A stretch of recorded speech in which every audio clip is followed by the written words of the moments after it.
السلام علیکم ورحمۃ اللہ وبرکاتہ.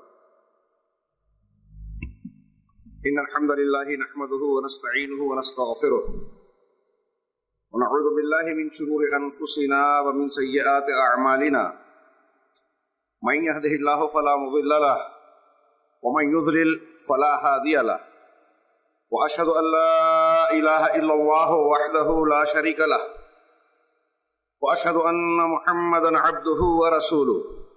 اما بعد اعوذ باللہ من الشیطان الرجیم. بسم اللہ الرحمن الرحیم. یا ایہا الذین آمنوا اتقوا اللہ حق تقاتہ ولا تموتن الا وانتم مسلمون. یا ایہا الناس اتقوا ربکم الذی خلقکم من نفس واحدہ وخلق منها زوجها وبث منهما رجالا كثيرا ونساء واتقوا الله الذي تساءلون به والارحام ان الله كان عليكم رقيبا. يا ايها الذين امنوا اتقوا الله وقولوا قولا سديدا يصلح لكم اعمالكم ويغفر لكم ذنوبكم ومن يطع الله ورسوله فقد فاز فوزا عظيما. قال الله تبارك وتعالى في كلامه المجيد اعوذ بالله من الشيطان الرجيم. ومن اظلم ممن افترى على الله الكذب وهو يدعى الى الاسلام والله لا يهدي القوم الظالمين.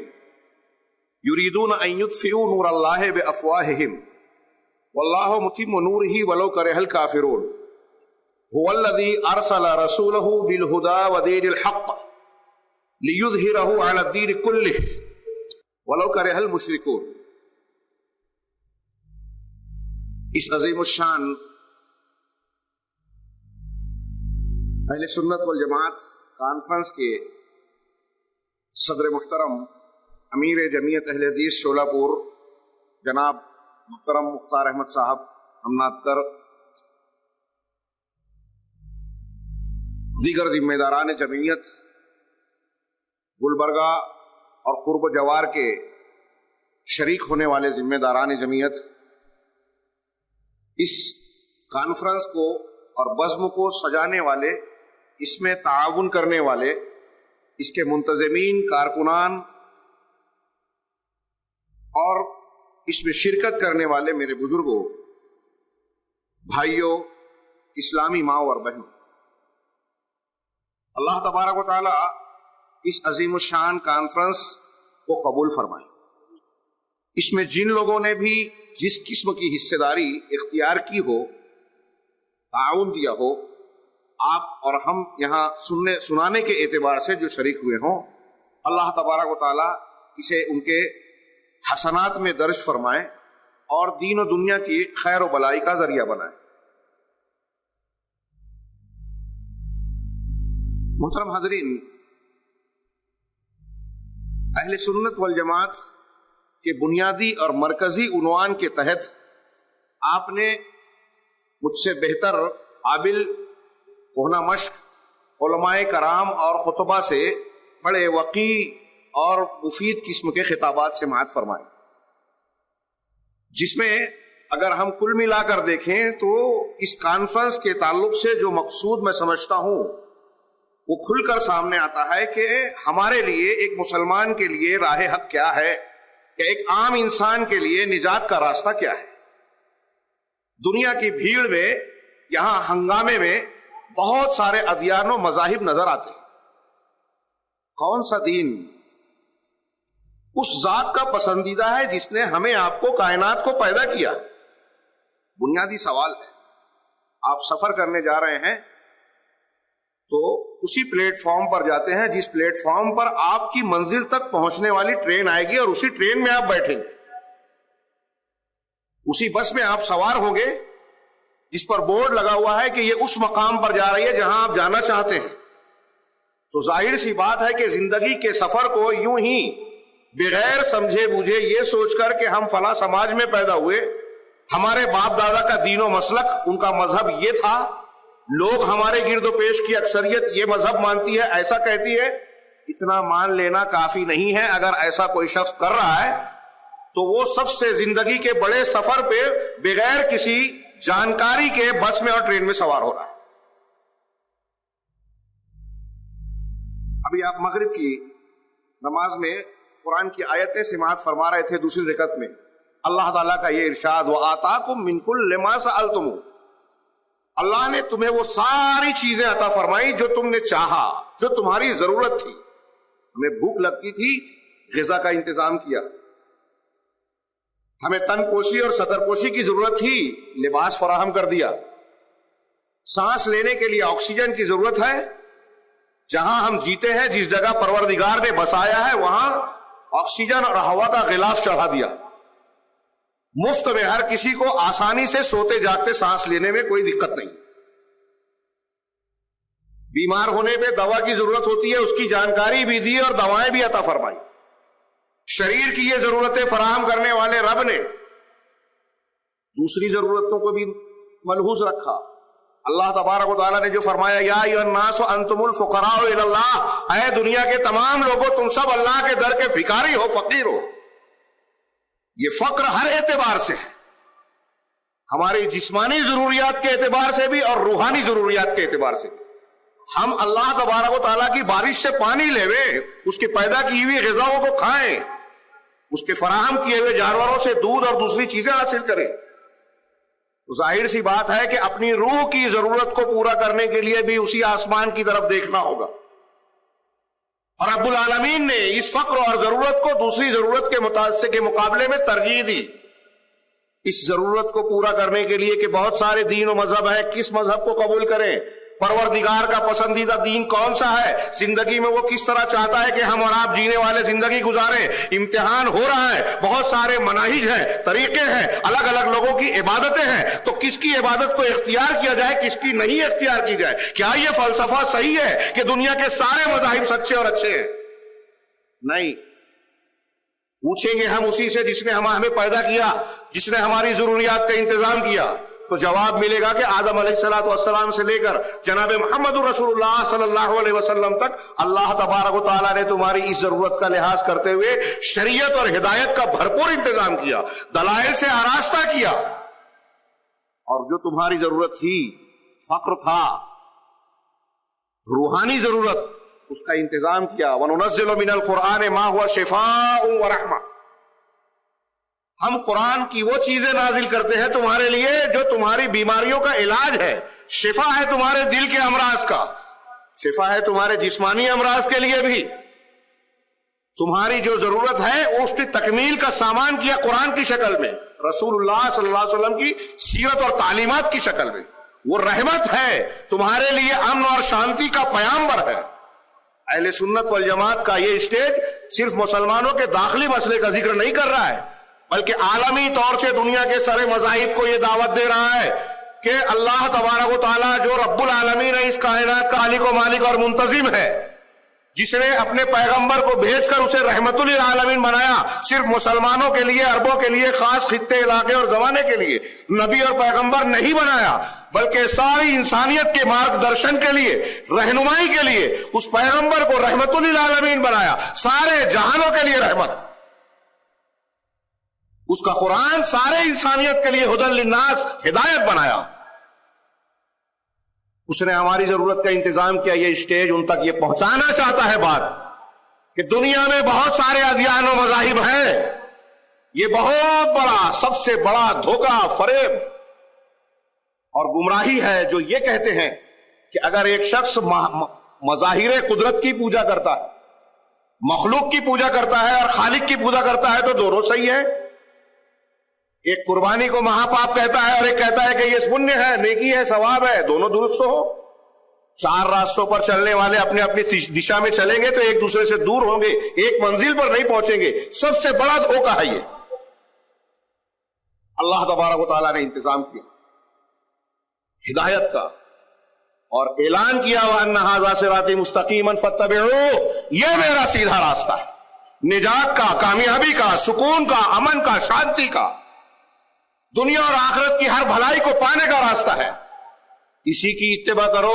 عربی جاننے والے سمجھتے ہیں یہاں ضمیر اللہ تبارک و تعالیٰ نے واحد کی اختیار کیا، فَاتَّبِعُوهُ، وہ راستہ ایک ہے، سب نہیں ہے، متعدد نہیں ہے، اسی کی اتباع کرو. اور ایسا بھی نہیں ہے کہ یہ خالی خلی دعوت ہے، یوں ہی ہم دعوے کر رہے ہیں اور آپ مان لیجئے. ہمارے یہ دعوے عقل و شعور، بصیرت، دنیا کے کسی بھی سچ اور جھوٹ کو، حق اور باطل کو ناپنے کے پیمانے پر پیش کی جانے والی بے شمار دلیلوں کی بنیاد پر کیے جا رہے ہیں۔ اللہ کا کلام قرآن اللہ کا کلام ہے، اس کی بے شمار دلیلیں ہیں۔ رسول اللہ صلی اللہ علیہ وسلم اللہ کے سچے رسول ہیں۔ ایک لیبارٹری میں تحقیقات کرنے والے سائنٹسٹ کے لیے بھی دلیلیں موجود ہیں، ایک کھیت میں ہل چلانے والے کسان کے لیے بھی دلیلیں موجود ہیں۔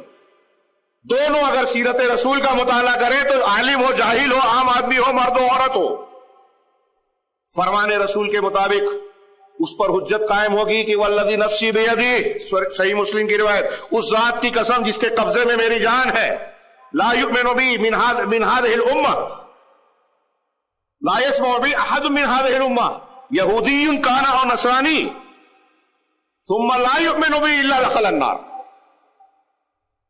قسم کھا کے آپ نے فرمایا کہ اگر اس امت کا کوئی بھی فرد، وہ یہودی ہو، نصرانی ہو، کسی بھی دین دھرم کو قبول کرنے والا ہو، میرے بارے میں یعنی رسول اللہ صلی اللہ علیہ وسلم کے بارے میں اسے اگر معلوم ہو جاتا ہے کہ آپ نبی تھے، پیغمبر ہونے کا دعویٰ کیا ہے، آپ نے قرآن پیش کیا ہے، اللہ کی طرف سے تعلیمات پیش کی ہے، قرآن اور قرآن کا بیان بھی سنت و حدیث کی شکل میں، یہ سن لینے کے بعد اگر وہ مجھ پر ایمان نہیں لاتا تو جہنم میں داخل ہو گیا۔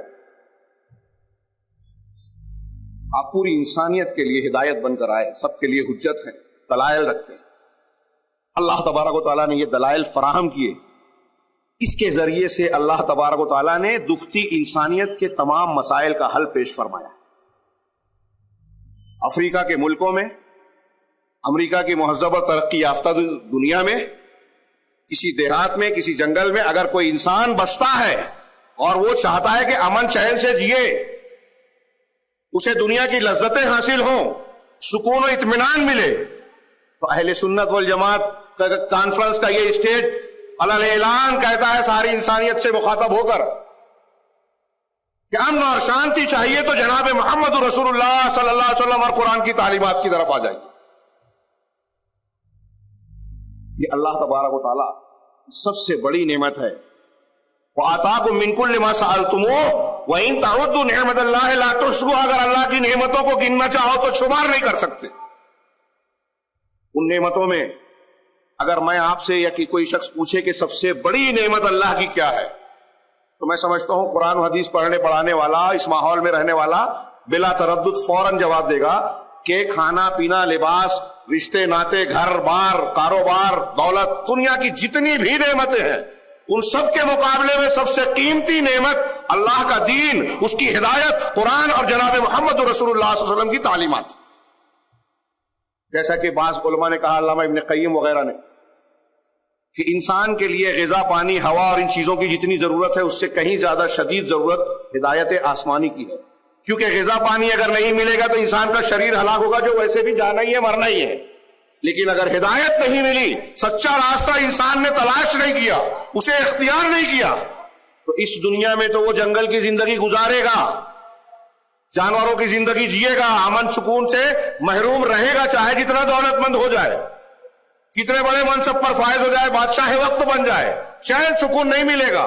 لیکن اگر وہ اس دنیا میں بہت اچھا دکھائی بھی دے رہا ہے، نعمتوں سے مالا مال، تو اس دنیا کے بعد دائمی اور انتہائی بھیانک عذاب میں مبتلا ہوگا، جہاں سے وہ بچ نہیں پائے گا، موت کو پکارے گا لیکن موت نہیں آئے گی، لا یموت فیہا ولا یحیا، نہ اس میں مرے گا نہ جیے گا۔ اس شدید عذاب سے بچانے والی یہ نعمت ہے ہدایت، ہدایت قرآنی، ہدایت آسمانی۔ اب اللہ تبارک و تعالیٰ نے یہ احسان و کرم سارے انسانوں کے لیے کیا، اور پھر ایک خصوصی نعمت کا ذکر کیا اپنے کلام پاک میں، اور فرمایا اللہ ولی الذین آمنوا، کہ سارے انسانوں کے لیے تو اللہ نے یہ نعمت ہدایت فراہم کی، لیکن بہت سے لوگ قبول کرتے ہیں، کچھ لوگ قبول کرتے ہیں، بہت سے لوگ قبول نہیں کرتے۔ اب جو اس نعمت کو قبول کرتے ہیں، یعنی ایمان والوں کے دائرے میں داخل ہوتے ہیں، تو اللہ تبارک و تعالیٰ ان پر مزید کرم فرماتا ہے۔ وہ کیا؟ اللہ ولی الذین آمنوا، جو ایمان والے ہیں، جنہوں نے ایمان لایا، اللہ ان کا ولی ہے، دوست ہے، آقا ہے۔ اب اس دوستی میں اللہ تعالیٰ خصوصی نعمت اور انعام کیا دیتا ہے اپنے دوستوں کو، ایمان والوں کو؟ یخرجہم من الظلمات الی النور، اللہ اپنے ان دوستوں کو، مومنوں کو، مسلمانوں کو ظلمات سے نور کی طرف نکالتا ہے۔ ظلمات کا معنی کیا ہے؟ ترجمہ ہم کرتے ہیں تاریکیاں، اندھیاریاں۔ مراد کیا ہے؟ دنیا میں جتنے بھی باطل مذہب ہیں حق کے خلاف، مسلک حق کے مقابلے میں جتنے باطل مسلک ہیں، ابھی آپ سن رہے تھے کئی مسالک کے بارے میں اہل سنت والجماعت کے مقابلے میں، تو اسلام کے دائرے میں جنہوں نے اسلام کے نام پر غلط راہیں اختیار کر لی، کتاب و سنت اور منہج سلف سے ہٹ کر، ان سے کٹ کر، طائفہ منصورہ کے جس حق پر غالب ہے قرآن و سنت سے، اس سے بجائے کوئی دوسرا منہج اختیار کر لیا، کوئی دوسرا اصول اختیار کر لیا، تو یہ گمراہی ہے۔ ابھی آپ نے سماعت فرمایا، دلائل کی روشنی میں گمراہی ہے۔ اللہ تبارک و تعالیٰ کے جو دوست ہیں، اللہ ان پر یہ کرم کرتا ہے کہ ان گمراہیوں سے اور دنیا میں پھیلی ہوئی بہت ساری گمراہیوں سے انسانوں کو بچاتا ہے۔ میرے بھائیو، یہ کتنی بڑی نعمت ہے اسلام اور مسلک حق۔ اگر آپ غور کریں تو اس نتیجے پر پہنچیں گے کہ ہم اپنی زندگی کا، اپنے پاس موجود جان مال، اپنا سب کچھ لٹا کے بھی اللہ کی صرف اس ایک نعمت کا شکر ادا نہیں کر سکتے۔ نعمت اسلام کو اگر جاننا ہے تو صرف موٹے موٹے سطح پر یہ دیکھیے، جو ابھی آپ سن رہے تھے، دنیا میں جو ہمارے ارد گرد میں بہت سارے مذاہب اور مسالک ہیں، ان کی تعلیمات کو موٹے انداز میں دیکھیے اور اسلام کی تعلیمات کو، اور ان کا مواخذہ، کمپیریزن کیجیے۔ موقع نہیں ہے، میں موضوع سے ہٹ جاؤں گا، اگر اس جانب گیا تو اصل بات میری رہ جائے گی، ورنہ میں مثالیں دیتا کہ عقائد سے لے کر آداب تک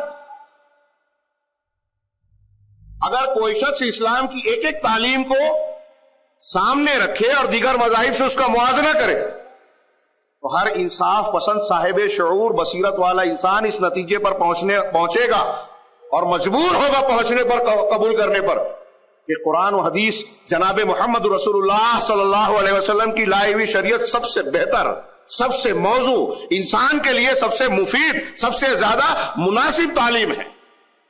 اسی تعلیم کی بنیاد پر انسانی مسائل کے حل ہو سکتے ہیں، بیماریوں سے بچا جا سکتا ہے، نفسیاتی بیماریوں سے، جنسی بیماریوں سے، روحانی بیماریوں سے، جسمانی بیماریوں سے، ان سے محفوظ رہا جا سکتا ہے۔ ہمارے یہاں یہودیت ہے، نصرانیت ہے، ہندو مت ہے، بدھ مت ہے، اور نہ جانے کتنے مذاہب۔ اگر میں ایک صرف چیز کہوں کہ اسلام دین کامل ہے، ہم میں سے بچے بھی اس کو دہراتے رہتے ہیں، اس کو آپ جو بار بار سننے اور کہنے کی بنیاد پر معمولی چیز سمجھتے ہوں گے کہ بہت بڑی بات نہیں ہے، یہ بہت بڑی بات ہے۔ اس کے کامل ہونے کی خصوصیت کی بنیاد پر آج کے موجودہ دور کے یورپ اور امریکہ کے بہت سارے پڑھے لکھے لوگ اسلام قبول کرنے پر مجبور ہوئے۔ ابو امینہ فلپس جو امریکہ کے ایک مبلغ ہیں، ان کے کچھ واقعات خلیجی گلف وار کے درمیان کے آئے تھے، اس میں ایک بڑی لیڈی میجر نے یہی سوال کیا کہ 1400 سال پہلے اترے ہوئے قرآن اور اسلام کو آج کے زمانے کے مسائل وہ کیسے حل کر سکتا ہے؟ لمبا واقعہ ہے، میں صرف اشارہ کر رہا ہوں۔ انہوں نے کہا کہ آپ کچھ سوالات آج کے زمانے کے دیجئے، میں بتاتا ہوں اس کا حل کر کے قرآن و سنت کی روشنی میں۔ اس نے کچھ سوالات دیے، انہوں نے جب جواب دیا تو وہ حیرت زدہ رہ گئی۔ قرآن مانگا، پڑھا، مطالعہ کیا، اسلام قبول کر لیا، اپنے شوہر کو قرآن بھیجا، دعوت دی، وہ بھی اسلام مسلمان ہو گیا۔ یہ دین کامل ہے، اپنے عقیدے میں کامل ہے، عبادات میں کامل ہے، معاملات کی تعلیم میں، سیاسیات کی تعلیم میں، حلال و حرام اور مختلف قسم کے جتنے بھی، یہاں تک کہ آپ نے وہ حدیث کتنی بار سنی ہے صحیح مسلم اور ترمذی کی کہ حضرت سلمان فارسی رضی اللہ تعالیٰ عنہ سے کسی غیر مسلم نے طنز کے طور پہ کہا، علمکم نبیکم کل شیء حتی الخراء او الخراء، کہ تمہارا نبی کیسا ہے بھائی؟ تمہارے نبی ایسے ہیں کہ تم کو ہر چیز سکھاتے ہیں، پیشاب پاخانے تک کی تعلیم دیتے ہیں، اس کی بھی تعلیم دے رکھی ہے۔ تم نے کہا اجل، ہاں، دبے نہیں، احساس کمتری کا شکار نہیں ہوئے، اس پر فخر کر کے کہا کہ ہاں ہمارا نبی وہ ہے جو ہمیں پیشاب پاخانے کے آداب بھی سکھاتا ہے، نہانا ان نستقبل القبلۃ ببول او غائط، ہمیں منع کیا کہ ہم پیشاب پاخانہ کرتے ہوئے قبلہ رخ اختیار کریں، داہنے ہاتھ سے استنجا کریں، اس سے منع کیا، 3 پتھروں سے ڈھیلوں سے کم لے، اس سے منع کیا، ہڈی یا لید کا استعمال کرے صفائی کے لیے، طہارت کے لیے، اس سے منع کیا۔ ہمارے رسول یہ بھی سکھاتے، بغل کا بال اکھاڑا جائے، مونچھ کو کاٹا جائے، زیر ناف بال پر لوہا استعمال کر کے صاف کیا جائے، مرد ہو یا خواتین. ناخن تراشے جائیں اتنے اتنے دن میں. ہمارا نبی یہ بھی سکھاتا ہے. یہ اسلام کے کامل ہونے کی دلیل ہے. یہ کمال آپ کو دنیا کے کسی اور مذہب میں نظر نہیں آئے گا. یہ انسانی فطرت کے مطابق ہے. انسان کی کمزوریوں کا لحاظ رکھتا ہے. نماز پڑھنی ہے کھڑے ہو کر، نہیں کھڑے رہ سکتے بیٹھ کر، نہیں تو لیٹ کر. خوف کی حالت ہے تو اس کے لیے الگ تک کنڈیشن بتائی گئی کہ آپ کے حالات کا لحاظ کر کے تعلیم دیجیے. اس طرح کے آپشنز فطرت کا لحاظ، حالات کا لحاظ اور تقاضوں کا لحاظ آپ کو دنیا کے کسی اور دھرم میں نہیں ملے گا. جیسے اسلام اس طریقے سے انتہائی فطری ہے دیگر مذاہب میں، ایسے ہی قرآن و سنت کا مسلک مسلمانوں میں موجود جتنے فرق، مکاتب فکر، مناہج اور گروہ پائے جاتے ہیں، اس میں اہل السنہ والجماعہ، جس کو ابھی آپ نے سنا کہ اہل الحدیث بھی کہا جاتا ہے، طائفہ منصورہ سے بھی وہی مراد ہے، اہل الاثر بھی انہی کو کہا جاتا ہے، سلفی بھی اہل سنت والجماعت کا مترادف ہے. ان کا مسلک بھی اسی طرح اعتدال اور وسطیت کا حامل ہے، خیریت اور افضلیت کا حامل ہے تمام مسالک کے مقابلے میں.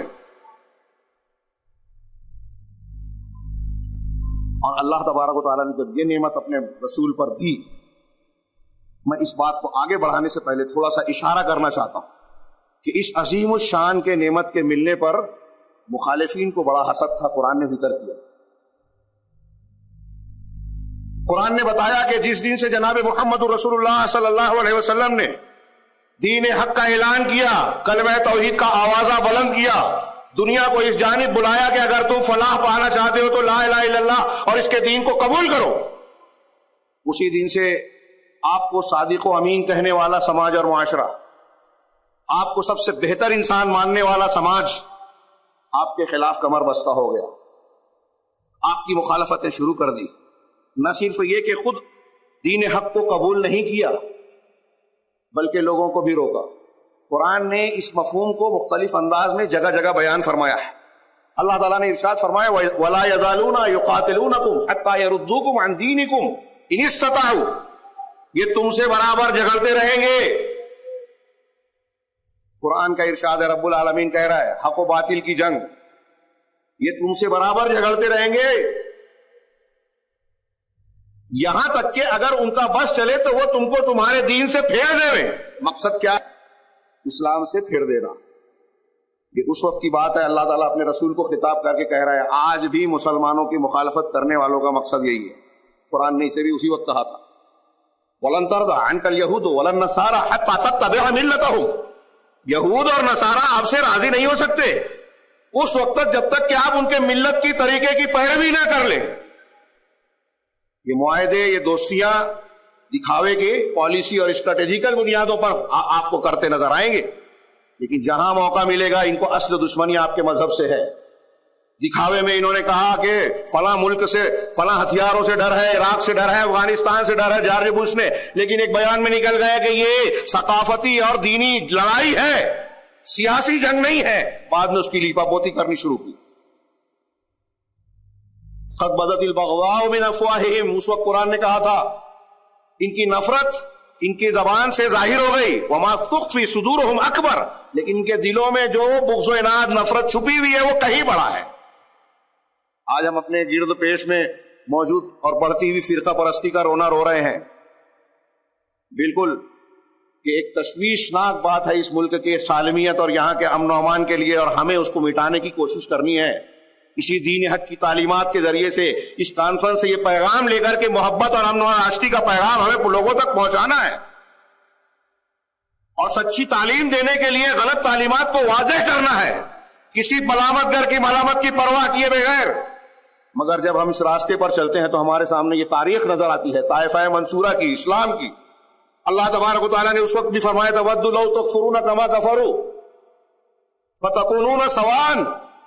یہ کفار، مشرکین، یہود، نصارہ یہ چاہتے ہیں، پسند کرتے ہیں، ان کی طلب یہ ہے کہ تم بھی کفر میں مبتلا ہو جاؤ، کافر کو کفر اختیار کر لو، کافر بن جاؤ، جیسے انہوں نے کفر کیا، اور پھر تم اور وہ دونوں برابر ہو جاؤ. اصل جھگڑا دین کا جھگڑا ہے. یہ قرآن اب اس چیز کو پوری تاریخ میں دیکھیے، جناب محمد رسول اللہ صلی اللہ علیہ وسلم آپ سے بڑھ کر، آپ سے بہتر اخلاق، کردار، عقیدہ کسی بھی اعتبار سے کوئی دوسرا شخص نہیں ہوا. ظاہری اعتبار سے، باطنی اعتبار سے، اخلاقی اعتبار سے، تعلیمات کے اعتبار سے، کردار کے اعتبار سے، کسی بھی حیثیت سے، دیکھیے باپ کی حیثیت سے، دوست کی حیثیت سے، تاجر کی حیثیت سے آپ سے بہتر انسان پیدا نہیں ہوا. لیکن آپ کی مخالفت پر کمر بستہ ہوئے تو ہم اور آپ جانتے ہیں وہ مکی دور دیکھیے، راستوں میں کانٹے بچھائے جا رہے ہیں، پتھروں سے مارا جا رہا ہے، طائف میں لہو لہان کر دیا گیا. نماز پڑھ رہے ہیں کعبۃ اللہ میں جس کا احترام کفار بھی کرتے تھے، لیکن کچھ بدبختوں نے آپ کے گلے میں چادر ڈال کے اس طرح کھینچا کہ آپ کی نسیں تن گئی. صدیق اکبر نے مداخلت کی، قرآن بخاری میں ہے، وہ کہا کیا تريدون ان تقتلوا رجلا يقول ربي اللہ، کیا تم چاہتے ہو کہ ایک آدمی کو صرف اس لیے مار ڈالو، قتل کر دو کہ وہ کہتا ہے کہ میرا رب اللہ ہے؟ اس کا جرم یہ ہے. اتنا ستایا گیا، آپ کو ستایا گیا، آپ کی اتباع اور آپ پر ایمان لانے سے لوگوں کو روکا گیا، آپ کے پیچھے چلنے والوں کو سخت سے سخت اذیتیں اور تکلیفیں پہنچائی گئی، پھر آپ کو انتہائی گھناؤنے اور غلط قسم کے القاب سے نوازا گیا. قرآن نے نقل کیا ہے، کسی نے کہا مجنوں، کسی نے کہا ساحر، کہ یہ پاگل ہے، دیوانے ہیں، جادوگر ہیں، اور نہ جانے کیسے کیسے. قرآن کو کہا اساطیر الاولین ہے. یہ میں اس وقت کے قرآن کے الفاظ نقل کر رہا ہوں. آج بھی دیکھیے کہ ہمارے ہاں بہت سے لوگ، کچھ ایک تنظیم ہے جو قرآن کی کچھ آیتوں پہ اعتراض کرتی ہے. کچھ سالوں پہلے جناب محمد رسول اللہ صلی اللہ علیہ وسلم کے کارٹون اور خاکے بنائے گئے جس میں یہ بتانے کی کوشش کی گئی کہ آپ کی تعلیمات انتہا پسندی کی ہے. جس رسول نے دنیا کو امن و امان کی تعلیم دی، اس کے کتنا بڑا ظلم ہے کہ اسی پر دہشت گردی اور انتہا پسندی کی تعلیم کا الزام لگایا گیا. اس کی وجہ دوسروں سے پہلے ہم اور آپ ہیں کہ آپ کی سیرت طیبہ کو لوگوں تک پہنچایا نہیں. جس ڈنمارک کے اخبار میں یہ چیز چھاپی تھی، اسی ڈنمارک میں جب احتجاجات کے بعد سیرت رسول کی 50,000 کاپیاں بٹی تو بہت سارے عیسائیوں نے ڈنمارک میں اسلام قبول کیا کہ ہم اس نبی کے بارے میں غلط جانتے تھے. مطالعہ کیا تو پتہ چلا کہ اس سے بہتر شخص، اس سے سچا انسان تو پیدا ہی نہیں ہوا. اس کے گنہگار ہم لوگ. نبی کریم صلی اللہ علیہ وسلم کو کیا کچھ کہا گیا. آج اہل حق کو ایسے ہی القاب سے نوازا جاتا ہے. ابھی آپ سن رہے تھے نا کہ اہل السنہ والجماعہ لقب ہے، اہل الحدیث اس کا مترادف ہے، ہاں اہل الاثر. لیکن جو مخالفت کرتے ہیں وہ کیا کیا نام دیتے ہیں، جو نام انہوں نے رکھا نہیں، کہیں غیر مقلد، کہیں وہابی. اور اس مخالفت میں اتنے اندھے ہو جاتے ہیں کہ ذمہ داری کے مقام سے بھی جو ہے ایسے الزامات عائد کرتے ہیں. میں ابھی آگے بیان کروں گا. ابھی پارلیمنٹ میں ہمارے ایک بزرگ شخصیت نے ایسی بات کہی، انتہائی غیر ذمہ دارانہ، افسوسناک، حقیقت کے خلاف. دلوں کا حال اللہ جانتا ہے، لیکن ان کا یہ بیان ایسا لگتا ہے کہ دل میں بغض اناد کی بنیاد پر تھا کہ جس مسلمانوں کے ایک معاملے کے دفاع کے لیے آپ جو ہے لڑائی کرنے کھڑے ہوئے ہیں، اور اس سے بڑا مسئلہ آپ پیدا کر رہے ہیں. اسلام اور مسلمانوں کو، پوری ساری مسلمانوں کی تاریخ کو آپ نے جرم کے کٹہرے میں کھڑا کر دیا. اگر اہل الحدیث دہشت گرد مان لیے جائیں تو صحابہ کو، تابعین کو، تابع تابعین کو، پوری تاریخ کو یہ الزام جھیلنا پڑے گا. کیا سمجھتے ہیں آپ؟ خیر یہ بات تھوڑی آگے کریں گے. تاریخ کا تسلسل صرف اشارے سنیے کہ نبی کریم صلی اللہ علیہ وسلم کے زمانے میں مکہ میں مخالفتیں ہوئی، کیسی کیسی ہوئی. آپ کو قتل کر دینے تک کی کوششیں ہوئی. پوری حیات طیبہ میں اہل علم نے تتبع کر کے دلائل سے بیان کیا کہ نبی کریم صلی اللہ علیہ وسلم کے خلاف یہود، نصارہ اور مشرکین و منافقین نے کم سے کم 18 مرتبہ قتل کی کوششیں کی، پروگرام اور منصوبہ بنا کر قتل کی کوشش کی باقاعدہ، اور آج ناکام رہے. آپ کی بے شمار سچے ہونے کی دلیلوں میں سے ایک دلیل یہ ہے کہ اللہ تعالیٰ نے آپ کو ہر مرتبہ بچایا اور حفاظت فرمائی. 18 مرتبہ. پھر مدینہ جب پہنچتے ہیں اور دیکھا کہ یہ مخالفت اس طرح کھل کے سامنے نہیں آ رہی، کامیاب نہیں ہو رہی ہے، بدر کی فتح نے مسلمانوں کو قوت اور حشمت دلائی یوم الفرقان کی حیثیت سے، تو مدینے کے مخالفین نے ایک دوسرا راستہ اختیار کیا نفاق کی شکل میں، کہ ظاہر میں اپنے آپ کو مسلمان کہنے لگے اور باطن میں بغض و عناد کے ساتھ کفر کو اختیار کیا رکھا. جہاں موقع ملتا مسلمانوں پر اعتراض کرتے، کمزور کرنے کی کوشش کرتے. قرآن نے سورہ توبہ میں، سورہ بقرہ میں، سورہ منافقون میں مختلف مقامات پر ان منافقین کی حرکتیں، مزاج، فکر، نفسیات اور ان کے اقوال و اعمال کا نقشہ کھینچا ہے. اسے غور سے پڑھیے اور اس تناظر میں پڑھیے کہ مسلمان کہتے ہوئے جو جس کردار کے وہ حامل تھے، قرآن نے ان کو منافق کہا. کہیں وہ کردار، وہ خصوصیات آج ہم آج کے مسلمان کہلانے والوں میں ہے کہ نہیں ہے؟ کہیں نفاق اعتقادی اور کہیں نفاق عملی آج کے مسلمانوں میں پائے جاتے ہیں. وہ ایک الگ موضوع ہو جائے گا.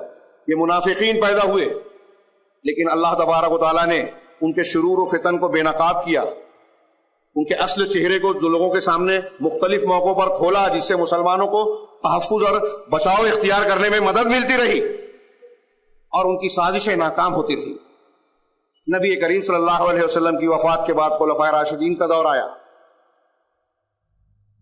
فتنے اٹھے، مرتدین کے، منکرین زکوٰۃ کے، اور نہ جانے کیا کیا. صدیق اکبر جو ہے اس کے سامنے کھڑے ہو گئے. میں تفصیل میں نہیں جاتا. اس کا قلع کما کیا، اس فتنے کی سرکوبی کی خاتمہ کیا. جھوٹے نبوت کے مدعیان پیدا ہوئے، ان کا خاتمہ کیا. عمر فاروق اور عثمان غنی کے زمانے میں اب اسلام کا پھریلا دور تک لہرانا شروع ہو گیا. اب لوگوں کو فکر ہوئی دشمنان دین کو کہ مسلمانوں کی قوت و شوکت کے سامنے ہم لڑائی نہیں کر سکتے، کھڑے نہیں ہو سکتے. لہذا یہود، مجوس اور ان کے ہمنوا نبی کریم صلی اللہ علیہ وسلم کی وفات کے بعد خلفائے راشدین کا دور آیا. فتنے اٹھے، مرتدین کے، منکرین زکوٰۃ کے، اور نہ جانے کیا کیا. صدیق اکبر جو ہے اس کے سامنے کھڑے ہو گئے. میں تفصیل میں نہیں جاتا. اس کا قلع کما کیا، اس فتنے کی سرکوبی کی خاتمہ کیا. جھوٹے نبوت کے مدعیان پیدا ہوئے، ان کا خاتمہ کیا. عمر فاروق اور عثمان غنی کے زمانے میں اب اسلام کا پھریلا دور تک لہرانا شروع ہو گیا. اب لوگوں کو فکر ہوئی دشمنان دین کو کہ مسلمانوں کی قوت و شوکت کے سامنے ہم لڑائی نہیں کر سکتے، کھڑے نہیں ہو سکتے. لہذا یہود، مجوس اور ان کے ہمنواؤں کچھ باطنی لوگوں نے اپنے آپ کو سازش کے تحت منظم طریقے سے مسلمان ظاہر کیا، مسلمانوں کے بیچ داخل ہوئے اور خارجیت اور رافضیت کی شکل میں حب آل بیت یا دوسرے کچھ دستوروں کی بنیاد پر اسلام کے خلاف کمر بستہ ہوئے، اپنے آپ کو مسلمان کہا. اور رافضیت اور تشیع کے نام پر سبائی ٹولے نے کیا کل گل کھلائے. ابھی آپ نے سنا کہ کہیں مسلمانوں میں ان کی آپس کی تلواریں بے نیام ہو گئی ایک دوسرے کے خلاف، اور اللہ کے رسول کی پیشین گوئی کے مطابق فتنے پیدا ہو گئے. جنگ صفین، جنگ جمل ہوئی، حضرت علی نے خارجیوں سے نہروان میں جنگ کی. ایسی کئی مٹ بھیڑیں ہوئی. مسلمانوں کا دوسری دنیا تک دعوت کو پہنچانے والا سلسلہ روکا گیا، اس طریقے سے اس کو متاثر کیا گیا. لیکن پھر اللہ تبارک و تعالیٰ نے ان فتنوں کی بھی سرکوبی فرما دی. مگر یہ جو نئے فرقے پیدا ہو رہے ہیں، خارجیت، رافضیت، قدریہ پیدا ہوئے، جن کا تعارف ابھی دونوں خطابات میں ہوا. قدریہ پیدا ہوئے، جبریہ پیدا ہوئے، آگے چل کے جہمیہ پیدا ہوئے. جہم ابن صفوان اور جعد ابن درہم کے ماننے والے، اہل سنت والجماعت کے طریقے سے ہٹ کر اپنے اصولوں کو بنا کر قرآن و حدیث کو اس بنیادوں پر تشریح کرنے والے، غلط راہوں کو اختیار کرنے والے. معتزلہ پیدا ہوئے، جہمیہ پیدا ہوئے، اور دوسرے فرقے پیدا ہونا شروع ہوئے. یہ اسلام کے زبردست شاندار عمارت میں سیل اور نقب زنی کرنے کے لیے ان کو استعمال کیا گیا. سازش کے تحت یہ لوگ داخل ہوئے. پھر کئی فتنے، واقعہ کربلا ہو یا حضرت عثمان غنی کی شہادت. مسلمانوں کے 4 خلفائے راشدین میں سے آپ غور کیجئے 3 خلفاء جو ہیں شہید ہوئے ہیں. حضرت علی رضی اللہ تعالیٰ عنہ، حضرت عثمان غنی رضی اللہ تعالیٰ عنہ، حضرت عمر فاروق رضی اللہ تعالیٰ عنہ. حضرت عمر کو اب مجوسی نے قتل کیا، عثمان غنی کو بلوائیوں نے قتل کیا جو سبائی ٹولے کے اس میں تھے. اس میں بعض سچے مسلمان بھی تھے لیکن فتنے کا شکار ہو گئے. حضرت علی کو خارجی نے قتل کیا اور اپنے قتل کرنے پر نادم نہیں تھا بلکہ ان کو کافر سمجھ کر اس کو فخر کہتا تھا، اور کہتا تھا مجھے آسان سزا مت دینا، میرے جسم کے ایک ایک ٹکڑے کو کاٹنا. یہ وہی غلط تھا کہ خارجیت کا یہ عقیدہ تھا کہ گناہ کبیرہ کا مرتکب اسلام سے خارج ہو جاتا ہے. اور حضرت علی کو واقعہ تحکیم کی بنیاد پر حضرت علی کو، حضرت امیر معاویہ کو، حضرت عمرو بن عاص، ابو موسیٰ اشعری اور ان کے موافقین کو وہ کافر کہتے تھے. یہ فتنے اٹھے، پھر اس کی بھی سرکوبی کی گئی، معاملات آگے بڑھے. حضرت امیر معاویہ کے زمانے میں جب امام حضرت حسن رضی اللہ تعالیٰ عنہ نے ان سے اتفاق کیا تو یہ عام الجماعہ کہلایا.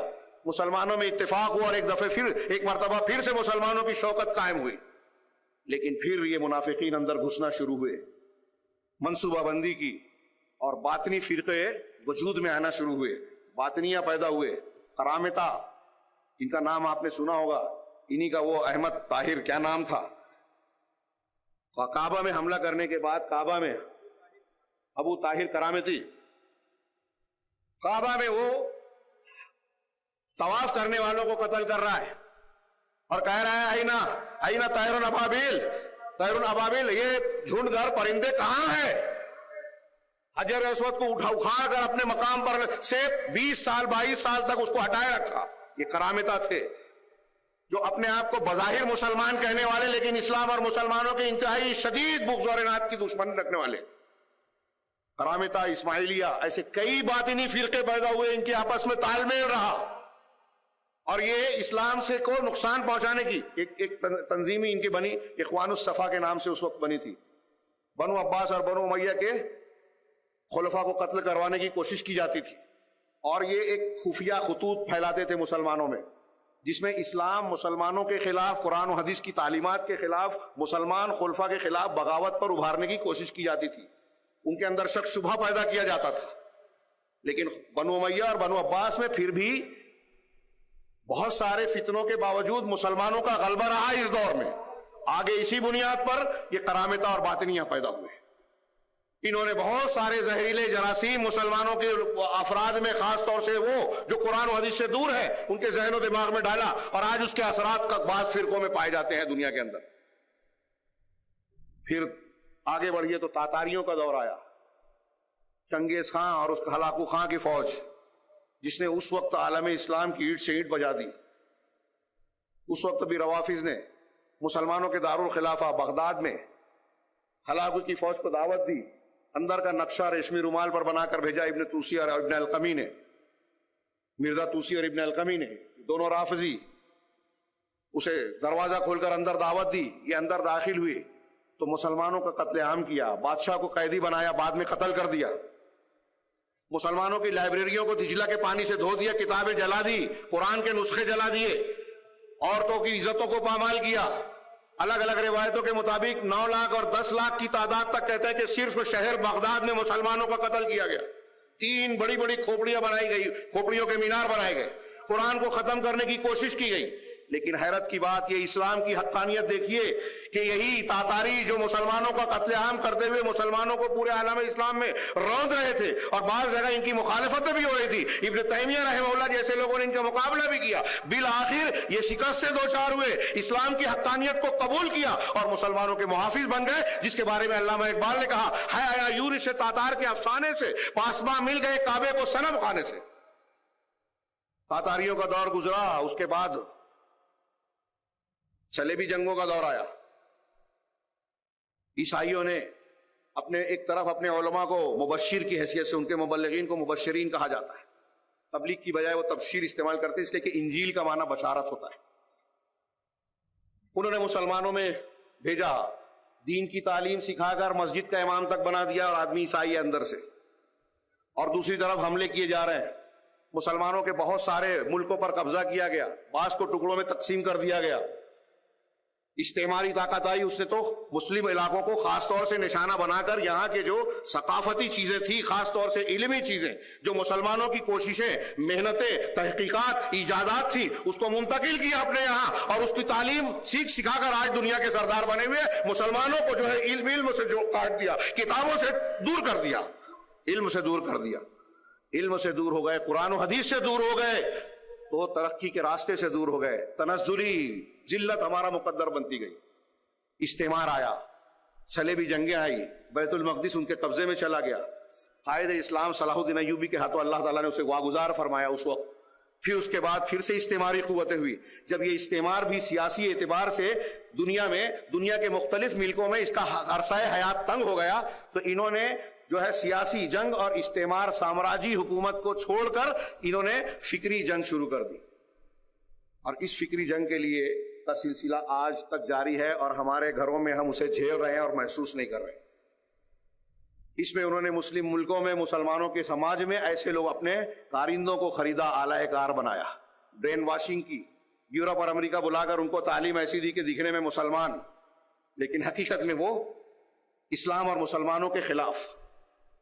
لارڈ میکالے نے ہندوستان کے انگریزی دور میں یہاں کی تعلیمی پالیسی وضع کرتے ہوئے بنیادی بات کہی تھی نا کہ اب ہم ایسا نصاب تعلیم اور اسکول کھولیں گے، نصاب تعلیم تیار کریں گے جسے پڑھنے والی نسلیں نسلاً اور جسمانی اعتبار سے تو ہندوستانی ہوگی لیکن حقیقت میں ان کا ذہن و دماغ انگریز ہوگا.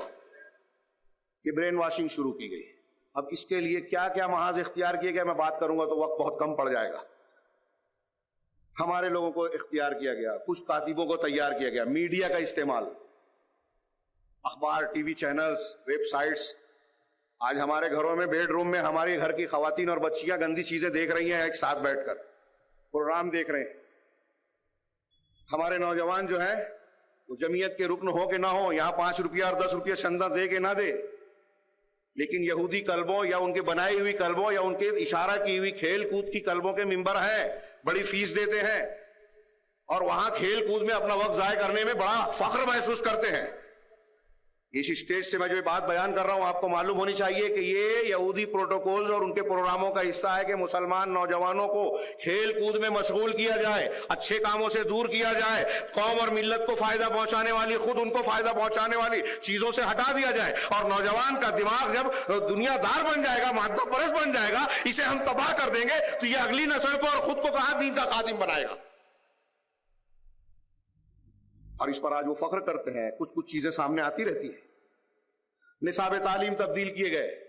آپ حیرت کریں گے کہ بعض مسلمان کہلانے والے مسلم ملکوں میں نصاب تعلیم بنانے والے وہ لوگ ہیں جو امریکہ کے تربیت یافتہ ہیں, جیسے تیونس, اس کی یونیورسٹی کا نصاب تعلیم اور مواد اگر آپ اہل علم یہاں موجود ہیں اس کا مطالعہ کریں, تحقیق کریں تو حیرت ہوگی کہ ایک مسلمان ملک کے مسلم یونیورسٹی میں ایسا کوئی نصاب ہو سکتا ہے جو اسلام کے خلاف تعلیمات دیتا ہے. اس کے لیے وہاں بھرپور منظم کوششیں, میں پوری تفصیل نہیں بیان کر سکتا. ان کے مبشرین پوری دنیا میں دعوت و تبلیغ کا کام کر رہے ہیں. علاج اور تعلیم کے نام پر لوگوں کو عیسائی نہ بنا سکے اسلام سے دور کرنے کی کوشش کرتے ہیں. فری میسن, جس کو عربی میں ماسونیت کہتے ہیں, اس کے اجزاء نے ہمارے یہاں بہت ساری کلبیں بنا رکھی ہے, لائنز کلب, روٹری کلب. ہمارے ہاں ایک شخص اگر ہارٹ پیشنٹ آ جائے, اس کے علاج کے لیے بیت المال کی قوت نہیں ہے تو اس کو مجبور ہونا پڑتا ہے کہ ان کی کلب میں جائے. وہ دیکھتا ہے اتنا اچھا کام کیا, اتنا بڑا خرچ میرا برداشت کیا, تو ان کا ممبر بن گیا. غیر محسوس طریقے پہ انہوں نے اپنے فکر ان کو دینا شروع کی, اسلام سے دور کر دیا. ہماری بستیاں اجاڑ دی جاتی ہے, معاش میں لوگوں کو پریشان کیا جاتا ہے, یہ ایک مصیبت کے دین سے دور رہے, اسی میں پریشان رہے. پھر ان کے ہمدرد بن کر وہ لوگ آتے ہیں جو اسلام دشمنی کی تعلیم دیتے ہیں. ہمارے بہت سارے لوگ تعلیم حاصل کرنے کے بعد آثار قدیمہ کے پیچھے پڑے ہیں. بھائی کھنڈرات سے آپ کو کیا فائدہ, چھٹی ہوئی رسوم اور گزشتہ قوموں کے جو کچھ استعمال کی چیزیں ہیں اس سے دنیا کو کیا فائدہ, آپ کو کیا فائدہ. اس میں مشغول کر کے آپ کو قرآن و حدیث سے دنیا کو فائدہ دینے والی تعلیمات سے دور کیا جا رہا ہے. اور نوجوانوں سن لو, یہ موبائل میں, یہ کھیل کود میں, پورا دن کرکٹ میں اور فٹ بال میں اور فلاں میں جو آپ لگا, کھیل کود کی اس وقت تک اجازت ہے شریعت کے دائرے میں جب تک آپ کے لیے مفید ہو, آپ کی صحت اور آپ کی تعلیم کے لیے فائدے مند ہو. اگر وہ مقصد بن جائے جو ذریعہ ہے تو پھر یہ آپ کی زندگی کو تباہ کرنے والی چیز ہے. یہ مقصد نہیں ہے ہماری زندگی کا. تو ایسے کاتبوں کو اختیار کیا گیا, چینلز بنائے گئے, کتابیں لکھی گئی. مسلمانوں میں ایسے لوگ, ایسے محققین پیدا ہوئے جنہوں نے کہا کہ یہ قرآن کی تعلیمات اب آج نہیں چل سکتی. آپ کو ہندوستان پاکستان میں ایسے لوگ ملیں گے جو نبوت کا دعویٰ کر رہے ہیں, جو حدیثوں کا انکار کر رہے ہیں. یہ ان کے پروردہ ہیں, انہوں نے دین پر بات کرنا شروع کی ہے لیکن پڑھے ہوئے امریکہ اور یورپ کی کالجوں میں حدیثوں کو کہتے ہیں کہ یہ حدیثیں 1400 سال پرانی ہے. جدید ترقی یافتہ اور متمدن دنیا کے لیے اب نیا قرآن و حدیث کے مقابلے میں مسلمانوں کے لیے نیا نصاب اور نیا تعلیمی ڈھانچہ تیار کرنے کی ضرورت ہے. یہ فقہ, یہ تفسیر, یہ ساری چیزیں بیکار ہیں. کیا یہ حیض و نفاس اور طہارت کے مسائل میں آپ پڑے ہوئے ہیں؟ یہ میں اپنی طرف سے نہیں کہہ رہا ہوں, اس قسم کے جملے وہ بیان کرتے ہیں قرآن و حدیث اور شرعی تعلیمات کی تحقیر کرتے ہوئے. کوئی میدان ایسا نہیں ہے, میں کچھ چیزیں شاید چھوٹ رہی ہے اور بھول رہا ہوں, جہاں سے مسلمانوں کو گھیرا نہیں جا رہا ہے. ہاں, ایک طرف یہ چل رہا ہے, یہ تو ان کی جو خارجی کوشش ہے. میں عرض یہ کرنا چاہتا ہوں کہ ایسے میں ہمارا کردار کیا ہے. اللہ تبارک و تعالیٰ نے اتنی قیمتی نعمت دی اور دنیا تک یہ پیغام پہنچانے کا امانت دار ہمیں اور آپ کو بنایا تھا کہ ہم دنیا کے سردار بن کے لوگوں کو ہدایت اور رہنمائی کریں کہ نجات کا راستہ قرآن و سنت کا یہ راستہ ہے, امر بالمعروف نہی عن المنکر کا فریضہ انجام دیں. ہم ہی اس نعمت کی قدر و قیمت سے دور ہو گئے, کانفرنس کر لی, بھول گیا کہ بہت بڑا کام ہو گیا. لوگوں تک پہنچ کر اللہ کے نبی کریم صلی اللہ علیہ وسلم کے طریقے کے مطابق ڈور ٹو ڈور افراد سے رابطہ عامہ قائم کرتے ہوئے بازار میں چلتے پھرتے آپ کی زبان جیسے آپ کی دعوت و تبلیغ میرے اسٹیج پہ میں اس وقت تقریر کر رہا ہوں، اس سے کہیں زیادہ ہمیں یہاں بیٹھے ہوئے ہر شخص کا عمل مبلغ ہونا چاہیے، داعی ہونا چاہیے. جسے دیکھ کر ایک پولیس والا ہے، غیر مسلم، ایک تاجر یہ کہے یہ مسلمان ہے، جھوٹ نہیں بولتا، یہ مسلمان ہے، یہ دغا بازی نہیں کر سکتا. ہمارے ہی لوگوں میں مگر ایسے لوگ پیدا ہوئے جو دین سے دور ہو گئے، کردار سے بھی گئے، تعلیم سے بھی گئے، اور اب ایسے لوگ پیدا ہو رہے ہیں جو ہمارے درمیان کتابیں لکھ رہے ہیں، تنظیمیں بنا کر جو ہے پٹیشن داخل کر رہے ہیں کورٹ میں کہ مسلمانوں میں جو طلاق کا مسئلہ ہے، نکاح کا مسئلہ ہے، جہاد ہے، یہ سب پرانی باتیں ہیں، حدود ہے، اس میں وحشیانہ پن ہے، عورتوں پر مسلمانوں میں ظلم، اسلام میں ظلم کیا گیا ہے، طلاق ثلاثہ اور حلالہ والا معاملہ انتہائی غلط ہے. اب یہاں ذرا سا رکیں. عورتوں کو جو ہے عبادات میں برابری نہیں دی گئی، مسجد میں جانے نہیں دیا گیا. یہ جو اعتراضات میں نے نقل کیے کوئی میں نہیں سمجھتا کہ یہاں کسی کے لیے نئے ہیں. ابھی جس بات کی طرف میں نے اشارہ کیا کہ پارلیمنٹ میں صرف سیاسی پارٹی کے ایک رکن نہیں بلکہ دینی جماعت کے ایک نمائندے، ہمارے ایک بزرگ جن کی ہم عزت کرتے ہیں اور جن کے بارے میں بڑی اچھی توقع رکھتے تھے، شیخ بدر الدین اجمل صاحب، انہوں نے پارلیمنٹ میں کہا طلاق ثلاثہ اور حلالے سے متعلق جو گورنمنٹ کا آرڈیننس ہے اس کی مخالفت مقصود تھی، اور اس میں سارے مسلمان یہاں تک کہ اہل حدیث ان کے ساتھ تھے. ہمارا اعلان یہ کہتے رہے ہیں، کہتے ہیں کہ کسی بھی حکومت کو یا کسی دوسرے شخص کو اسلام کی تعلیمات اور اصول و ضوابط میں دخل اندازی کی ہم اجازت نہیں دے سکتے. ٹھیک ہے، طلاق ثلاثہ اور حلالہ کے سلسلے میں ہمارا موقف بالکل واضح قرآن و حدیث کے مطابق ہے اور حنفی مسلک کے خلاف ہے، لیکن ہم اس اختلاف کو ان لوگوں کو ساتھ دینے کی وجہ بننا نہیں دینا چاہتے جو اسلام کے بارے میں غلط فکر اور غلط نیت رکھتے ہیں. یہ ہمارا موقف بالکل واضح تھا اور یہ چیز کسی سے مخفی بھی نہیں تھی.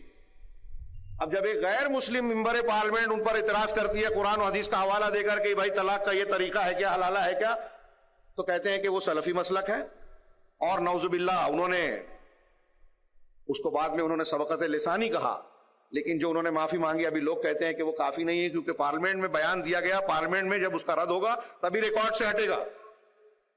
اور میں اس اسٹیج سے ایسا کہتا ہوں کہ جو شخص دہشت گرد ہو وہ سلفی اہل حدیث ہو ہی نہیں سکتا. قرآن و حدیث کا ماننے والا انسان انتہا پسند ہو ہی نہیں سکتا. اور انہوں نے اتنی ذمہ داری کے مقام پر ایسا افسوسناک جملہ کہہ دیا کہ سلفی دہشت گرد ہے، اور یہ بھی کہہ دیا گورنمنٹ نے کہا. کیا کہہ رہے ہیں آپ اتنے اونچے مقام سے، اور اس ہندوستان کے لوگوں کو گمراہ کیا جا رہا ہے. یہ سلفی جماعت کیا ہے؟ میں نے ابھی جو تاریخ بیان کی، ہندوستان کی تاریخ دیکھیے تو نہ صرف یہ کہ برادران وطن میں بلکہ مسلمانوں میں بھی اس گروہ کا سب سے زیادہ ملک اور وطن کے لیے قربانی کا ریکارڈ آپ کو ملے گا. ایسے ہوائی بات نہیں، گورنمنٹ ریکارڈ پر. 1857 اس سے پہلے کی تاریخ میں بیان نہیں کرتا، وقت نہیں ہے. 1857 اس سے پہلے ہندوستان میں جو اہل حدیث آئے، جس وقت پہلی مرتبہ محمد بن قاسم کا قافلہ آیا تھا تو اس وقت تو یہ مسالک نہیں تھے. یہ تصوف وغیرہ بعد میں سازش کے تحت اسلام دشمنی میں یہی کرامتہ کے ساتھ پیدا کیا گیا. تصوف ایک سازش کا نام تھا، اس اسٹیج سے کہہ رہا ہوں، اہل سنت والجماعت کانفرنس کی. کسی کو برا لگتا ہوگا تو وہ غور کرے، تحقیق کرے، ناراض نہ ہو. اسلام کے خلاف ایک تحریک ہے یہ. محمد بن قاسم رحمہ اللہ کا قافلہ جب آیا، اس سے پہلے ہندوستان میں مسلمانوں کے قدم پڑ چکے تھے صحابہ کے زمانے میں. اس وقت جو بھی اسلام تھا قرآن و حدیث کا اسلام تھا. تاریخی شہادتیں موجود ہے کہ منصورہ کی اس شہر میں، سندھ کے علاقے میں جس نے دورہ کیا، اس نے کہا، احسن التقاسیم نامی کتاب میں اس نے کہا، بشار المقدسی کہتا ہے کہ یہاں جو بھی مسلمان ہیں اہل الحدیث ہیں.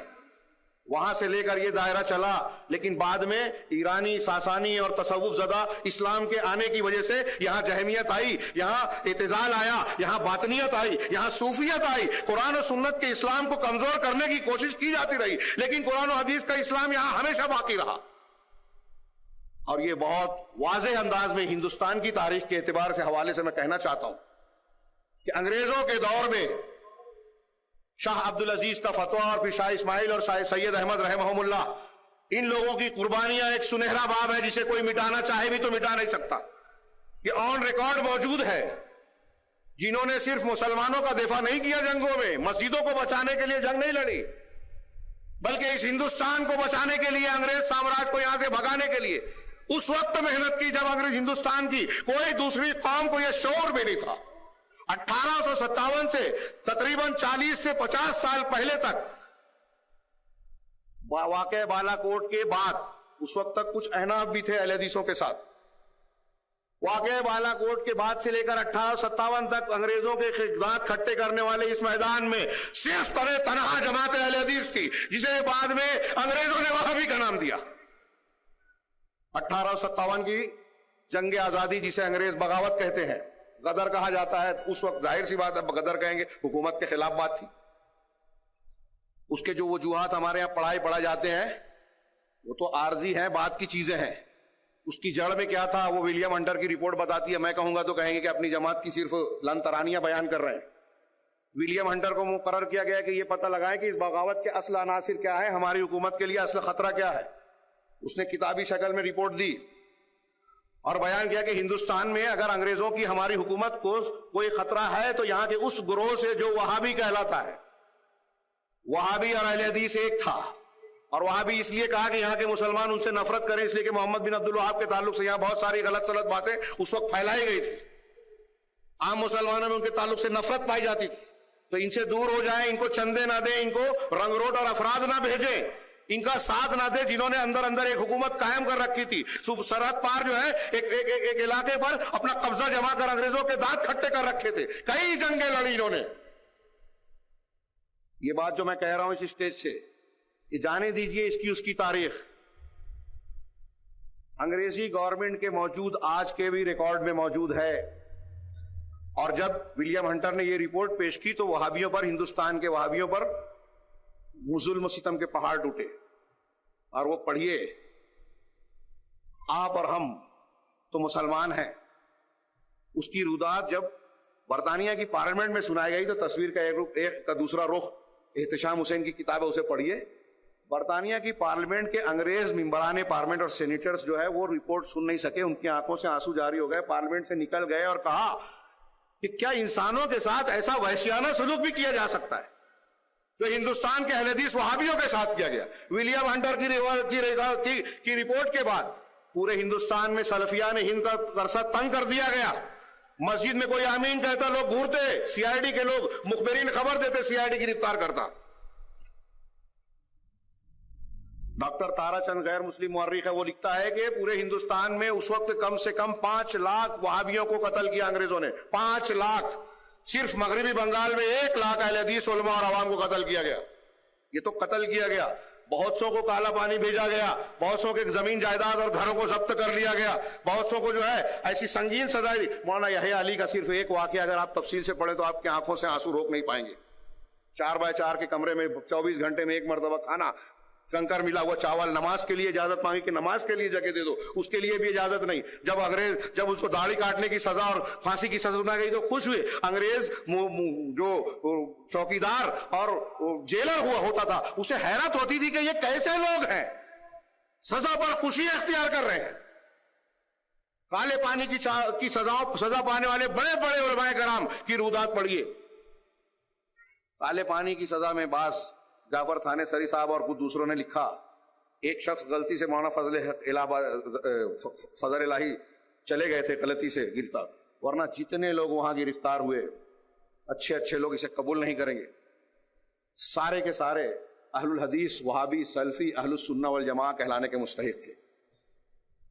اور صرف انہوں نے انگریزوں سے مقابلہ نہیں کیا، شاہ اسماعیل شہید کی تقویۃ الایمان جو اسی زمانے میں لکھی گئی بالا کوٹ سے پہلے، واقعے سے پہلے، اس ہندوستان میں چاہے اس کو جتنا بھی کوسا جاتا رہا، اور اسی لیے کوسا جاتا ہے، 2 4 5 7 1000 2000 نہیں، لاکھوں لوگوں نے اپنے عقیدے کی اصلاح کی، شرک سے توبہ کی، توحید کو قبول کیا، رسول اللہ صلی اللہ علیہ وسلم کے حق کو پہچانا، تقلیدی مذاہب اور تصوف کو چھوڑ کر اتباع رسول قبول کیا۔ یہ تقویۃ الایمان کی برکت آج بھی نظر آتی ہے۔ اور یہ کام صرف شاہ اسماعیل شہید یا تقویۃ الایمان نے نہیں کیا، دیہات گاؤں جا کر مسلمانوں نے کیا، اہل حدیث علماء نے کیا، 2 3 مہینہ ایک دیہات میں قیام کر کے توحید، نماز اور بنیادی تعلیمات دیتے تھے، نصاب تعلیم کو درست کیا۔ یہاں کے ہندوستان کے مدارس میں جو ہے قرآن حدیث نہیں پڑھائی جاتی تھی، یہ ابھی جو دورہ کرایا جاتا ہے یہ اہل حدیثوں کے رد عمل میں پڑھایا جاتا ہے. اس وقت حدیث کے صرف مشکات المصابیح کا باب الاعتصام بالکتاب والسنہ اور مشارق الانوار کا ایک باب صرف تبرک کے طور پر پڑھایا جاتا تھا. یہ سید سلیمان ندوی رحمہ اللہ تک کو بھی اعتراف ہے کہ اہل حدیث کی کوششوں کا یہ نتیجہ تھا کہ ہماری مساجد اور مدارس میں قال اللہ اور قال رسول کی صدائیں سنائی دینے لگی. قرآن حدیث پڑھنے پڑھانے کا رواج ہم نے شروع کروایا. ولیم ہنٹر کہتا ہے بھاگنے کی وجہ یا ہمارے لیے خطرہ وہابی ہے، اور یہ آر ایس ایس اور دوسرے لوگ کچھ کہنے کی کوشش کرتے تھے جو وہ ہمارے ایک ذمہ دار پارلیمنٹ میں کہہ رہے ہیں کہ سلفی دہشت گرد، نعوذ باللہ. سلفی ہم یہ دعوت دیتے ہیں حکومت، پولیس اور ان لوگوں کو بتانا ہے کہ آپ سلفیت کا مطالعہ کیجئے، اسٹڈی کیجئے قرآن حدیث کے. ابھی آپ نے سنا اس اسٹیج سے کہ اہل السنہ والجماعہ اہل الحدیث کیا ہے. یہ خالص آسمان سے اترنے والے دین کو ماننے والا گروہ ہے، انتہائی صاف شفاف اصولوں کی بنیاد پر قائم، عقائد میں، اعمال میں، عبادات میں. یہاں کوئی لوچ نہیں ہے، یہاں وسطیت ہے، افضلیت ہے، افراط و تفریط نہیں ہے، نہ جبریہ کا، نہ قدریہ کا، نہ منکرین صفات کا، نہ مشبہین صفات الہی کا، نہ صحابہ کرام کے دشمنوں کا، نہ صحابہ کرام اہل بیت کے محبت میں غلو کرنے والوں کا. یہاں افراد و تفریط نہیں ہے، اعتدال ہے، بہترین اعتدال. اور قرآن و حدیث کی ایسی تعلیم کو مانتے ہیں کہ اگر اسے ہندوستان کے دنیا میں اختیار کیا جائے تو امن و امان کا دور آ جائے. یہ ہمارا یقین ہے، اعتقاد ہے. اسے گردن کٹنے پر بھی ہم پیچھے اس بات کو واپس نہیں لے سکتے. اب میں یہ عرض کرنا چاہتا ہوں کہ یہ سچا صاف ستھرا دین تھا. مجھے ایک بات یاد آ رہی ہے، عمر آباد میں ایک پروگرام تھا، جامعہ دارالسلام عمر آباد. وہاں ہمارے ایک بزرگ عالم نے، الیاس صاحب نے تقریر میں بتایا کہ ایک مرتبہ ہم نے سیرت کوئز رکھا، سیرت کا مقابلہ، اور سوچا کہ اگر مسلمانوں کے لیے رکھے تو کیا فائدہ، غیر مسلموں کو پڑھوانا ہے، اور انعام رکھا. شارٹ میں بیان کر رہا ہوں اختصار کے ساتھ. غیر مسلموں نے حصہ لیا. پہلا نمبر آنے والے کو جب دیا گیا، انعام دینے لگے تو کہا کہ یہ انعام اب مجھے نہیں چاہیے. میں نے انعام کے لیے حصہ ضرور لیا تھا، لیکن سیرت پڑھنے کے بعد مجھے محمد صلی اللہ علیہ وسلم کی سیرت کا علم ہوا اور مجھے لگا کہ اس سے کہیں زیادہ قیمتی تو آپ کی ہدایت اور تعلیمات ہیں، اور اسلام قبول کر لیا. میں نے دوسرے دن خطاب میں اس کا حوالہ دیتے ہوئے کہا کہ ہمارے یہاں جب قانون بنایا گیا تو مسلم پرسنل لا کے نام پر، جس کو اسلامی شریعت کا مصدر اور بنیاد بنایا گیا، اس کو مسلکی اختلاف کے تناظر میں نہ لیا جائے. میں نے وہاں کے خطاب میں بھی کہا تھا دعوتی تناظر میں لیا جائے. میں جو کہہ رہا ہوں اس پر غور کریں کہ اگر ہمارے بزرگان اس کو طے کرتے کہ اسلام کا مصدر، جیسا کہ ابھی آپ نے سنا، جہاں سے اسلامی تعلیمات اور اصولوں کو لیا جائے گا، وہ قرآن و حدیث ہے. اجماع اور قیاس اس کے تابع ہے، اور وہ تفصیل ابھی آپ نے سنی، مجھے دہرانے کی ضرورت نہیں. قرآن و حدیث ہمارا بیس ہے. اگر ایسا ہوتا، جتنے جج اور وکیل غیر مسلم جو ہیں مسلمانوں کے کیس لڑتے، انہیں قرآن و حدیث کی طرف رجوع کرنے پر مجبور ہونا پڑتا. انعامی مقابلے میں حصہ لے کر اگر ایک غیر مسلم نے سیرت طیبہ کا مطالعہ کیا اور اسلام قبول کیا تو بتائیے کتنے جج اور غیر مسلم وکیل جو ہیں وہ اسلامی تعلیمات کو قبول کرتے اور اس کی حقانیت اور اس کی مفید ہونے کو قبول کرتے. میرے اپنے تجربے ہیں. میں نے ایک برہمن وکیل جو جون پور کے رہنے والے تھے، انہوں نے سفر کے دوران اسلامی اصولوں پر اعتراض کیا، خاص طور سے 3 طلاق والے مسئلے پر. جب میں نے اسے اسلام کا طریقہ طلاق اور نظام طلاق بیان کیا، جس کا موقع نہیں ہے یہاں اور ضرورت بھی نہیں ہے، تو وہ کہتا ہے کافی غور و فکر کے بعد، پہلے تو اسے یقین نہیں ہے کہ جو بتایا آپ قرآن میں ایسا ہی ہے کیا. میں نے کہا قرآن و حدیث میں ایسا ہی ہے.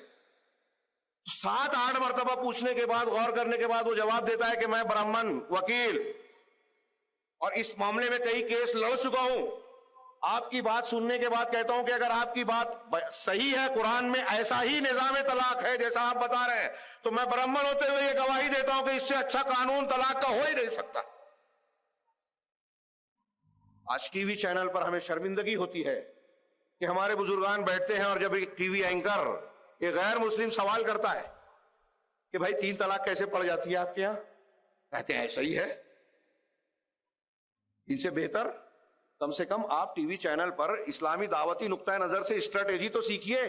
ممبر پارلیمنٹ بن گئے آپ، اب ہم بولنے پر مجبور ہیں اور آپ کو تمیز نہیں ہے گفتگو کی. اویسی صاحب، بخاری صاحب، انہوں نے یہ بات بیان کی یہ مسلمان اور اسلام کو بچانے کا ایک اچھا موقع تھا کہ ہمارے یہاں مسلک اہل حدیث کے ماننے والے قرآن و حدیث کی بنیاد پر یہ مانتے ہیں کہ 3 طلاق اکٹھا نہیں پڑتی، اور یہی صحیح ہے۔ اگر اس کو پیش کر دیا جائے تو یہ ہمارے 3 طلاق والے مسئلے پر یہ مخالفتیں سرد پڑ جائے۔ مگر لوگ، میں نے یہ بات کئی جگہ کہی کہ لوگ اسلام کا دفاع کرنے سے زیادہ مسلک کا دفاع کر رہے ہیں۔ ہمیں یہ بات اپنے ذمہ داروں کے واسطے سے مسلم پرسنل لا کے ذمہ داروں تک بھی پہنچانا چاہیے کہ بھائی آپ اپنے مسلک کو مانیں، لیکن جب اسلام کے دفاع کی بات آئی ہے تو کیوں نہیں کہتے ٹی وی چینل پہ کہ اسلام کا طریقہ یہ ہے؟ حلالے کا اسلام سے کوئی تعلق نہیں، یہ شرمناک اور بے غیرتی کا عمل ہے جس کو رسول اللہ صلی اللہ علیہ وسلم نے لعنتی عمل کہا ہے، لعن اللہ المحلل والمحلل له۔ ٹی وی چینل پہ پوچھا جا رہا ہے، غیر مسلم اعتراض کر رہا ہے کہ بھائی عارضی نکاح کیا جا رہا ہے، آپ کا یہ حلالہ کیا جا رہا ہے، مذاق اڑایا جا رہا ہے، آپ خاموش ہیں، اسلام کی بے عزتی ہو رہی ہے، آپ کے پیشانی پر بل نہیں آتا۔ مسلک کو بچانے کے لیے میں عرض کرنا چاہ رہا ہوں اہل سنت والجماعت کانفرنس کے اس اسٹیج سے کہ جس طرح اسلام دنیا کے تمام مذاہب میں صاف شفاف سچا مذہب ہے، ایسے ہی قرآن و حدیث کا یہ مسلک سب سے بہترین مسلک ہے، لیکن ہمارے انحراف کی وجہ سے، ہمارے مسلکی غلطیوں کی وجہ سے، غلط اصولوں کی وجہ سے ہم نے اس کو بدنام کرنے کا ایک ذریعہ اپنے آپ کو بنا لیا ہے۔ بتائیے، گڑیا کا معاملہ ہوا، عمرانہ کا مسئلہ ہوا، ٹی وی پر جو ایشو بن گیا، ہم جانتے ہیں کہ اس کو موضوع بنایا جاتا ہے اسلام کو نشانہ بنانے کے لیے، سب سمجھتے ہیں، لیکن آپ کو تو یہ میرے حساب سے اگر کوئی مسئلہ ٹی وی چینل پہ چھڑا کہ مسلمانوں میں یہ اسلام میں ایسا ہے تو ہمارے لیے دعوت کا موقع ہونا چاہیے۔ ہمارے علماء کرام جو اس کے لیے ٹرینڈ ہو، جائیں ٹی وی چینل پر بیٹھ کر اسلامی تعلیمات کو کمپیریزن کر کے بتائیں کہ سب سے بہتر یہ ہے، مگر وہ اس لیے نہیں کہتے کہ ان کا مسلک ٹکرا رہا ہے اسلامی تعلیم سے۔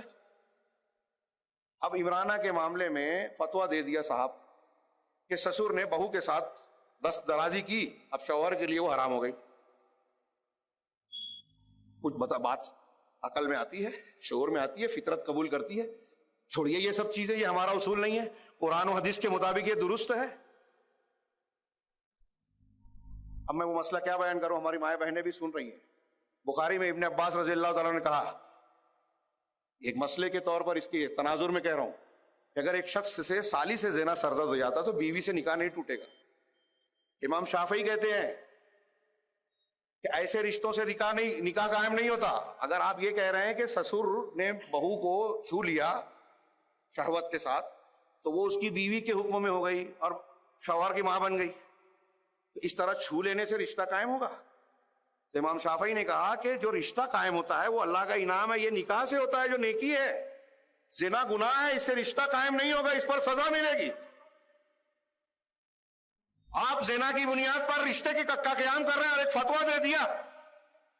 اب ٹی وی اینکر پوچھ رہے ہیں ہمارے علماء مفتیان کرام سے، علماء کرام سے کہ صاحب ایک آدمی نے دست درازی کی بہو کے ساتھ، بہو چلا رہی ہے، دہائی دے رہی ہے، اپنے لیے انصاف مانگ رہی ہے، اور آپ کہہ رہے ہیں کہ تو ہی حرام ہو گئی اپنے شوہر پہ، غلطی اس کی کیا ہے؟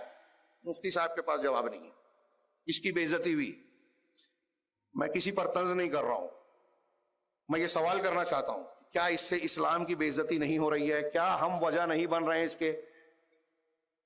عورتوں کے مسجد جانے والا مسئلہ، ابھی وہ کیرلا میں مسئلہ چھڑا ہوا ہے، مندر میں عورتوں کے جانے کا سپریم کورٹ نے ان کو اجازت دی، تو ضمناً کچھ لوگوں نے کہہ دیا کہ بھائی مسلمانوں میں بھی عورتوں کو اجازت ہونی چاہیے۔ ہمارے پاس کچھ لوگوں نے کہا، تو ہم نے کہا کہ بھائی ہمارے مسلمانوں میں بند کب ہوا؟ اس سے پہلے کئی مرتبہ بحث چھڑ چکی ہے، ایشو بن چکا ہے کہ اسلام میں ایسی تعلیم ہے کہ عورتیں مسجد میں نہیں جا سکتی۔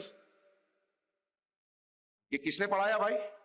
یہاں جتنے مجمع میں بیٹھے ہوئے ہیں بتائیے کیا ایسا ہے اسلام میں؟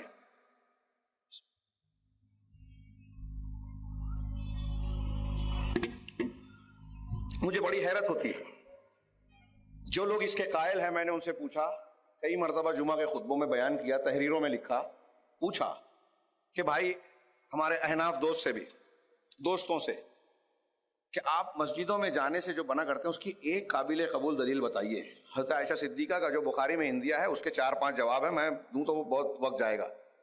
حضرت عائشہ نے یہ کہا کہ اللہ کے رسول زندہ ہوتے تو آج جو عورتوں نے اختیار کیا ہے تو ان کو بھی مسجد جانے سے ایسے ہی منع کر دیتے جیسے بنی اسرائیل کی عورتوں کو منع کیا گیا تھا۔ یہ ان کا اندیہ تھا، خیال تھا۔ یہ کہنے کے باوجود وہ خود مسجد جاتی رہی، عورتوں کو منع نہیں کیا. اور اہل علم نے جواب دیا کہ حضرت عائشہ جو کہنا چاہتی ہے اللہ کے رسول نے منع کیا، اور یہ کہا کہ عشاء کی جو خوشبو لگائے، جو عورت زیب و زینت اختیار کرے، وہ ہماری عشاء کی نماز میں نہ آئے. اور اس وقت حضرت عائشہ نے صدیقہ رضی اللہ تعالیٰ عنہ نے یہی دیکھ کر منع کیا تھا کہ لوگ عورتیں خوشبو وغیرہ کی زیب و زینت کے ساتھ جانے لگی تھی. لیکن خلفائے راشدین اور ان کے بعد کسی نے بھی عورتوں کو مسجد میں جانے سے منع نہیں کیا. لوگ کہتے ہیں کہ عمر فاروق نے منع کیا. میں نے پوچھا کہ ایک دلیل بتائیے. اس کے بالمقابل بخاری میں موطا امام مالک میں ملے گا کہ حضرت عمر فاروق کے بیٹے نے حضرت عمر کی بیوی سے کہا، اہلیہ سے کہا کہ کیا تم مسجد جاتی ہو تو تم کو یہ پتہ نہیں کہ عمر فاروق منع کرتے ہیں، ناپسند کرتے ہیں؟ کہا اگر انہیں ناپسند ہے تو منع کیوں نہیں کرتے؟ کہا منع اس لیے نہیں کرتے کہ رسول اللہ صلی اللہ علیہ وسلم نے کہا ہے کہ اللہ کی بندیوں کو اللہ کے گھر میں جانے سے نہ روکو. تو ان کی بیوی حضرت عاتکہ رضی اللہ تعالیٰ عنہ نے جواب دیا کہ اللہ کی قسم جب تک وہ منع نہیں کریں گے میں مسجد جاتی رہوں گی، اور جاتی رہی. اٹھائیے یہ حدیث ہے کہ نہیں ہے؟ کون کہتا ہے کہ عمر فاروق نے منع کیا تھا؟ مجھے کوئی دلیل بتائے رضی اللہ عنہ. کون کہتا ہے کہ امام حنیفہ نے بیان کیا؟ ہمارے رئیس احمد ندوی نے سند کے ساتھ حوالوں سے نقل کیا.